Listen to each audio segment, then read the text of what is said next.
Buy this Soundwave. I know this is the kind of thing I should say at the end of the video, but let me save you some time. It's good. Go get it. Though, if you could keep the video running while you're out buying the set, that'd be great. Thanks. Cheers. Love ya. Mwah. Back in 2021, we were blessed with one of the best Soundwave figures ever made, the War for Cybertron Netflix Soundwave.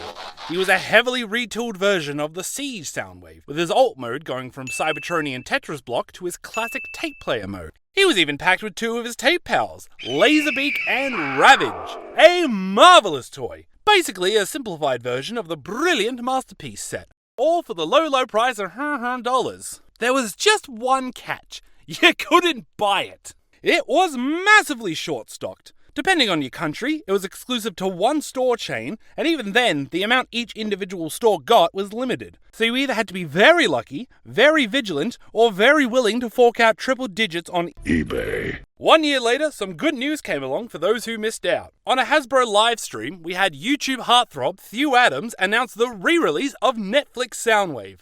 Sort of. He was the Shattered Glass edition. So a slightly more vibrant paint job for the trio, a cute headband with a lime cordial visor, and a mere tripling of the retail price. What? Then after another 2 years, even more amazing things happened. First, Takara Tomy announced the Dramatic Capture series. In the first wave, we got a triple pack that contained Megatron, Shockwave, and a shiny new Soundwave with Laserbeak, but not Ravage.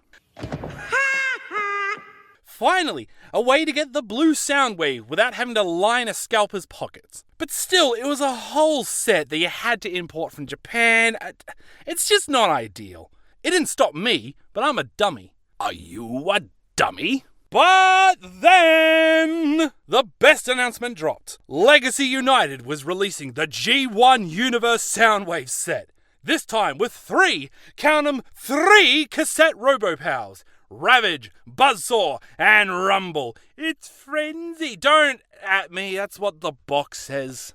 But that's enough of the history lesson. Let's look at this toy and see why I'm fawning over it so badly. If you watched my Legacy Soundwave review, you'll know how I feel about this robot mode, so I'll make this quick. I love it! He's boxy, he's blue, he's bold, brilliant, beautiful, beloved, and many other positive traits beginning with B. His light piping is gorgeous, and with a cartoon-accurate red visor that I love so dearly. He comes with fun little features like his opening tape deck. Though I made jokes about Soundwave having a cockpit on his bum in his pre-tool, I'm not sure that the control panel nappy is much of a step up. Every additional colour exists to make his details stand out and shine. Speaking of colours, let's discuss the colour yellow real quick, because the Netflix version has plenty of that. A lot of post-2020 Transformers suffered from plastic that went yellow when exposed to air and sunlight. This guy was no exception. Keeping Soundwave in the box could help, but not always. Will this Soundwave fare any better?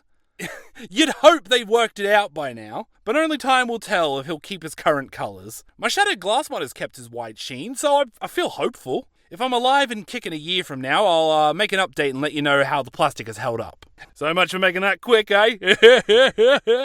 Let's transform Soundwave. You do a bit of this, then a bit of that, and here we go! Soundwave in his most iconic mode, the little rectangle that plays music. Despite this being my third semi-regular Soundwave video, I haven't really discussed any of his cassette pals, have I? Well, time to fix that. Let's take a look at this tape deck trio. Despite being the original Soundwave companion back in 1984, Buzzsaw is often overlooked. In fact, this is the first transforming toy that this character's received in almost a decade. He's certainly been living in his little brother's shadow for quite a while. But now it's Buzzsaw time, and he's looking fabulous in his gold paint job. This birdbot design is currently my favourite of all the cassettes. Folds out easily, folds in easily, and is a neat little boyd. Ravage is my least favourite of the three. He's just a fiddly little guy. Hard to get him into cat form, hard to get him into cassette form, hard to get him in the chest, hard to get him standing sometimes. But once you get things straightened out, this is a fantastic looking tape and an adorable friend. While the other tapes came out within the same era of toy, this version of Rumble is a more recent design, originally debuting in the Studio series. And I will say, a vast improvement of the War for Cybertron tape robots. His limbs move, he actually looks like the original character, he comes with pile drivers, just great. I wouldn't say he's better than the studio version, but I would say that I don't think you need that if you buy this set. The only real difference I can see is that the pastel colours of the studio version become much more vibrant. I know with certainty that if this Soundwave was widely available several years ago, I would have gotten into collecting sooner. Because back in the day, I was looking up Soundwave toys and thinking, it's cool, but not quite right. But this guy, he's quite right. I've been told we may get a different Soundwave in the future, that the current team of designers want to make a new version for the studio series that better matches the height of Blaster. Will this version improve on what I already love? Hard to say, though I'm certainly keen to see them try. Until then, I think everyone should get this Soundwave. I recommend the Legacy United one because he's the easiest and best value, but any version of the modern tape deck Soundwave is an absolute winner. The only reason I'm not declaring it the best Soundwave toy of all time is because I can't wrestle that title off the core class version. Oh, come on, give it up. You've had your time in the spotlight. Fine, you win. Hey, did you miss me?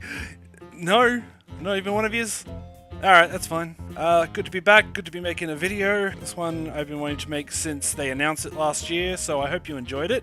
I've got a few more reviews in the work, one for Transformers, one not for Transformers, another one not for Transformers, and then a bunch for Transformers. So let's hope that works out and I don't just f*** and die again.